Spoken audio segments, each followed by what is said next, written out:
So it sounds like a message is, if you know somebody's going through a tough time and they're kind of shooing you away, persevere. Persevere, be persistent, show up for 5 minutes. You don't have to show up for 3 hours because it's uncomfortable for everyone, but show up for 5 minutes and just let them know you're thinking of them. Inclusion is essential to suicide prevention and recovery.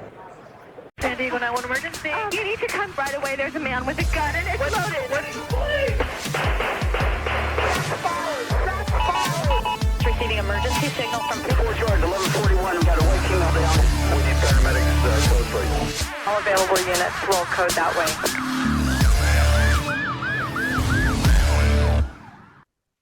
Welcome to the De-Escalation Conversations Podcast.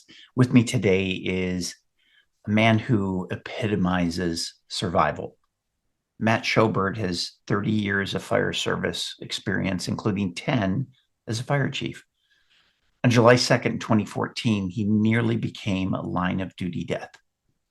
He now struggles with a traumatic brain injury and PTSD. He holds a master's degree in organizational management, a bachelor's degree in business management, and an associate's degree in fire science.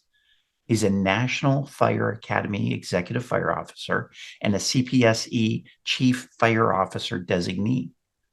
Today, he advocates for firefighter mental health, and his best-selling firefighter suicide prevention memoir called A Little Help Here is available on Amazon.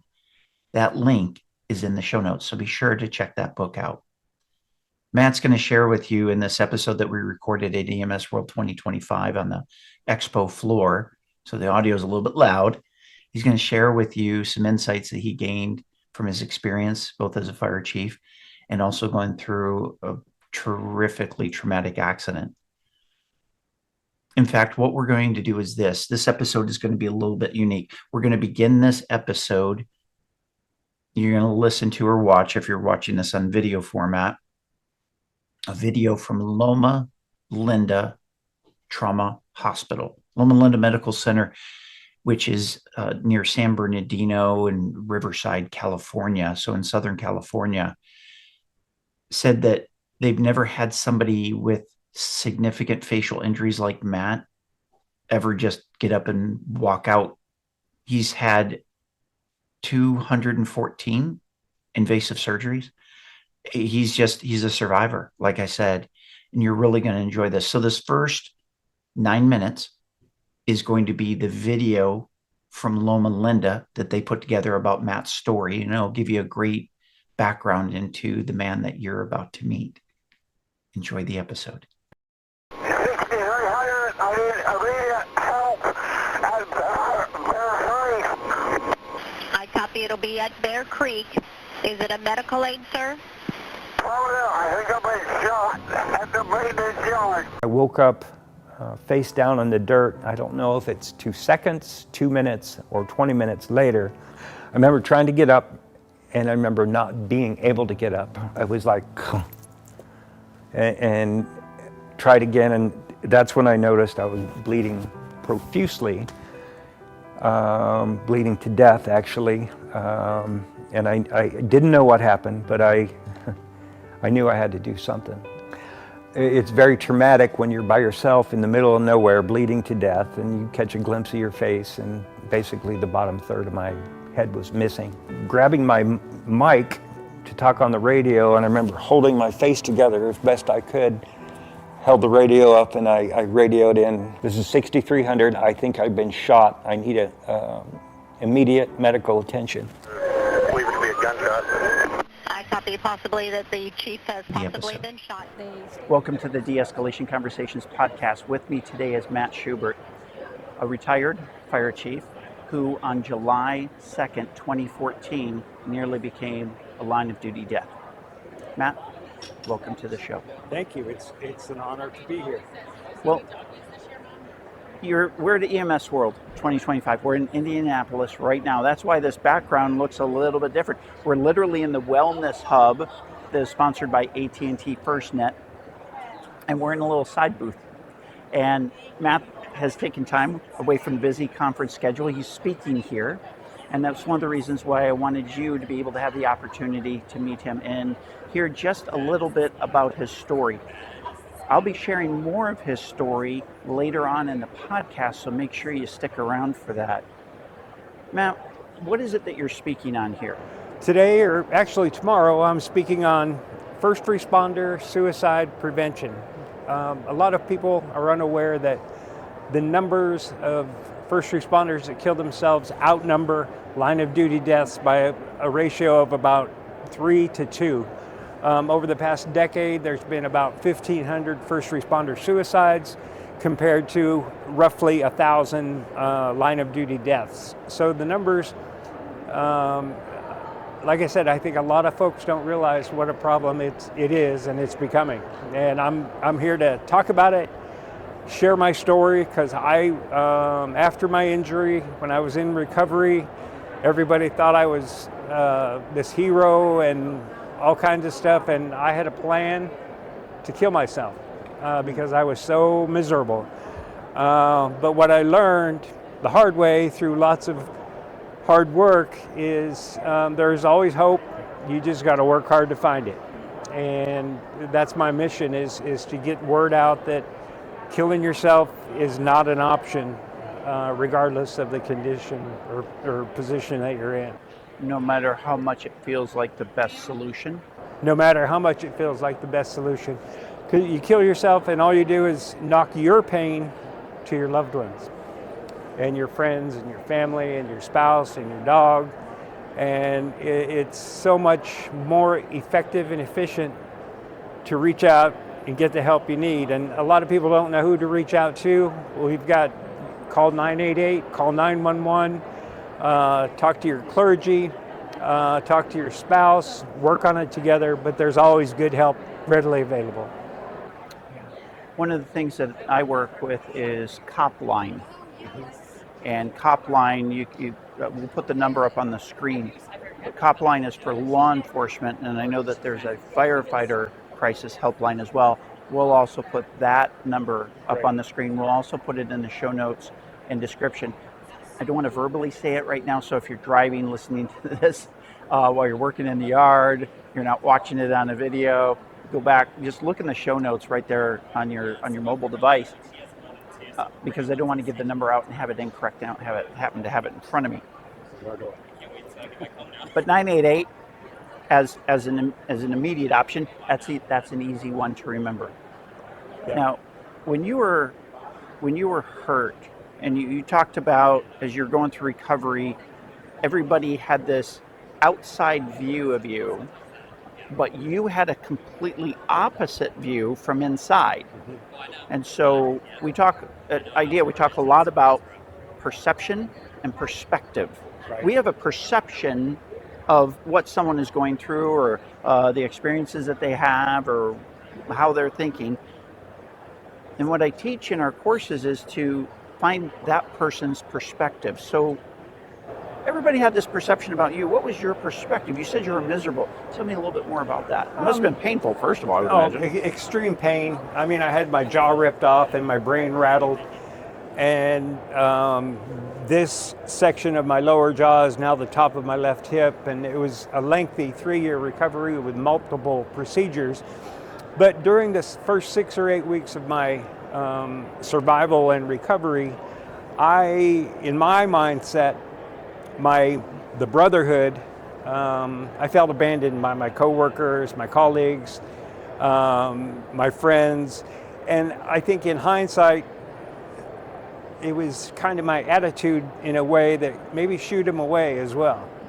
And inclusion is one of the issues that I talk about in suicide prevention. We like to be included, and I wasn't. I felt excluded. And in part, it was my fault. I shooed them away. I was embarrassed, ashamed for some reason of the way I looked. I would take a drink of soda or water and it would leak out my neck. And I was embarrassed by that. And I shouldn't have been. I should have embraced it. And it was a traumatic injury that, quite frankly, should have killed me. But I got mad at my colleagues for quote unquote abandoning me, when the truth is a portion of me probably shoot him away with my attitude and the things I said. So it sounds like a message is, if you know somebody's going through a tough time and they're kind of shooing you away, persevere. Persevere, be persistent, show up for 5 minutes. You don't have to show up for 3 hours because it's uncomfortable for everyone, but show up for 5 minutes and just let them know you're thinking of them. Inclusion is essential to suicide prevention and recovery. Which makes perfect sense. Yeah. Now, obviously, having gone through this yourself, is that what made you so passionate about suicide, first responder suicides, or was there other things as well? No, well, I've had good friends kill themselves after they assured me that they were fine, eyes wide open. And when I became suicidal and got the help I needed to continue my mental health recovery journey, I also learned that inclusion is important, but so is paying it forward. And so for whatever reason, I got help and decided not to kill myself, and I'm glad I didn't. And so now my goal is to pay it forward, pay it back, help out, see if I can prevent one suicide, save one life. Just because life is short and there's no reason to exacerbate that issue. Now, you've taken the time and the effort, and I know it takes a lot to write a book. Yes. Tell me about the book. I wrote a book called A Little Help Here, and it's basically a memoir of my childhood and my career in the fire service. I spent 30 years in the fire service, was a fire chief at 3 different locations across 2 states, Arizona and California. But the big thing, another issue that I consider a big issue with mental health is your childhood has a lot to do with how you react as an adult. And certainly if you had an abusive childhood, you make an excellent firefighter, an excellent paramedic, an excellent cop. There's something called ACEs, and it's Adverse Childhood Experiences exam, 10 simple questions. I scored a 7 or 8, depending on how you do the math on that, and they say anybody that scores a 3 or higher is subject to job stress in the fire service or police service. The strange thing is, having an adverse childhood makes you a darn good cop or firefighter, but it also makes you susceptible to job stress and suicidal ideation. So it's a tough balance. But you know, I've been through the ringer. I'm not complaining. I wouldn't change a thing. Nearly getting killed, going through a lot of trauma and drama has made me a better person, and I'm good with that. How many surgeries did you have? Did you lose count? I kind of lost count. We had 214 invasive procedures over 3 years. This right here is the top of my left hip. I got steel plates all along here. On each TMJ, I have steel plates. But I would say really hardcore surgeries, probably 12 to 15, but 214 painful procedures. Wow, that's a lot. Total. It's a lot to go through. Over 3 years. And to bounce back, and you have such an amazing attitude. Folks, I wish you could be here in person with me at EMS World to meet Matt in person, because he has such, you have just such positive energy, and you're so kind. We had some technical problems, some changes here in our booth, and Matt just rolled with it with no questions asked, just, hey, Kerry, whatever you need. And I want you to know I really appreciate that. Oh, you're a good dude, and I appreciate it. I'd like to give you a copy of my book. Thank you very much. Folks, it's called A Little Help Here. Got a picture of Dalmatian on here. That's my service dog. Which is appropriate for a firefighter to have a Dalmatian. Yeah. And this is available on Amazon, so make sure you check it out. We'll put a link to this book in the show notes, so be sure to check those out. I have a gift for you as well. Nice. This is the Idea Challenge coin. It was specifically designed for us, has a cool little 3D globe on the back. Very nice. And I want you to have that as a gift. Thanks for being a guest today. We're going to tell more of your story, and hopefully we'll have you on another episode. Great, and I would welcome that. And just a message for your audience: if you're in the struggle, make the decision to stay and get the help you need. It's out there and available. Couldn't have asked for any way better to end the episode. My brother, thank you. Stay safe. Folks, as always, make sure that you do unto others before you do unto them. No, wait. Do unto others before they do unto you. That's what I meant to say. My favorite sergeant, Jim Reschke, always used to end our lineups with that, so I adopted that, and he knows I give him full faith and credit. Stay safe. Thanks for being here. Bye for now. You found a lot of great value in this episode of the De-Escalation Conversations podcast. Please be sure to go out to our website, theidea.world, THEIDEA.world. On that website, just click on the link that resonates with you most. If you're a K-12 educator, if you're a firefighter, medical services, law enforcement, flight attendants, whatever industry you're in, we have specialized training for you. So check that training out, because literally it can save your life, it can save your relationship, it can save your career. So check out theidea.world. And I'll look forward to seeing you soon. Take care. This is Kerry Mensior, and thanks for watching this episode of the De-Escalation Conversations podcast. I hope you got some great insights that you can use right away. But don't stop here.